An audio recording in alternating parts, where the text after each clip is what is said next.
Hello, വിദ്യാലയം GK വേൾഡിൻ്റെ മറ്റൊരു അധ്യായത്തിലേക്ക് എല്ലാവർക്കും സ്വാഗതം.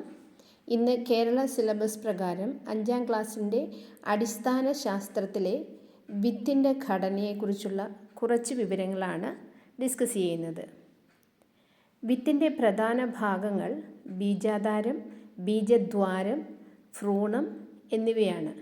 ഓർത്തിരിക്കുക, വിത്തിൻ്റെ പ്രധാന ഭാഗങ്ങൾ ബീജാധാരം, ബീജദ്വാരം, ഭ്രൂണം. വിത്ത് എന്നത് ഫലഭൂയിഷ്ഠമായ അണ്ഡം ആണ്.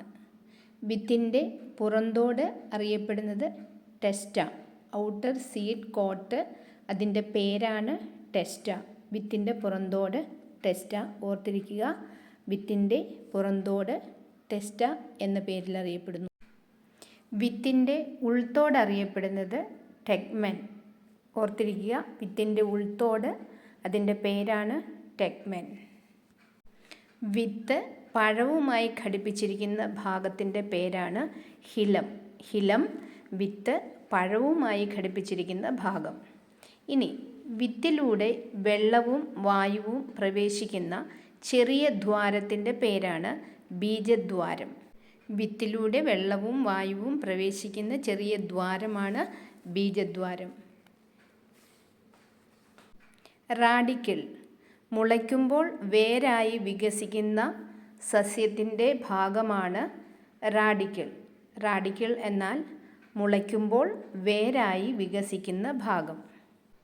ബീജപത്രം ഭക്ഷണം സംഭരിച്ചു വയ്ക്കുന്ന വിത്തിൻ്റെ ഭാഗമാണ് ബീജപത്രം.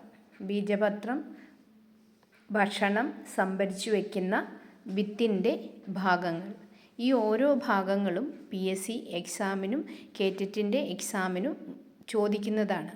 ഇനി ഏറ്റവും വലിയ വിത്താണ് ലോഡോസിയ. ഏറ്റവും വലിയ വിത്തിൻ്റെ പേര് ലോഡോസിയ. ഭ്രൂണത്തിന് ചുറ്റുമുള്ള ഭക്ഷണ ശേഖരപാളി അറിയപ്പെടുന്നത് എൻഡോസ്പേം. എൻഡോസ്പേം എന്ന് പറഞ്ഞാൽ ഭ്രൂണത്തിന് ചുറ്റുമുള്ള ഭക്ഷണ ശേഖരപാളിയാണ്. പെരിസ്പേം, ഇത് കാണപ്പെടുന്ന വിത്തിനം കുരുമുളക് ആണ്. എക്സാമ്പിൾ ചോദിക്കും, പെരിസ്പേം കാണപ്പെടുന്ന വിത്തിനം ഏതാണ്? കുരുമുളക്.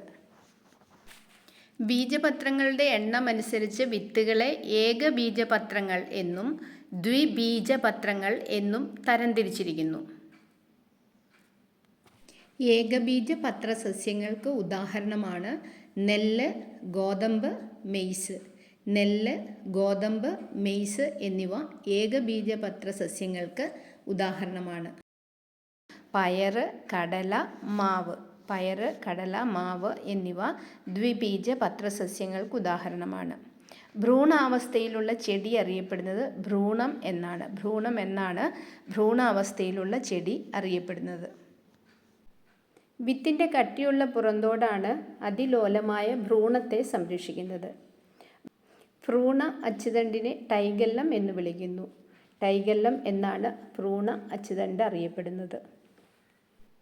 വിത്ത് മുളയ്ക്കാൻ വെള്ളം, വായു, അനുകൂലമായ താപനില എന്നീ ഘടകങ്ങൾ ആവശ്യമാണ്.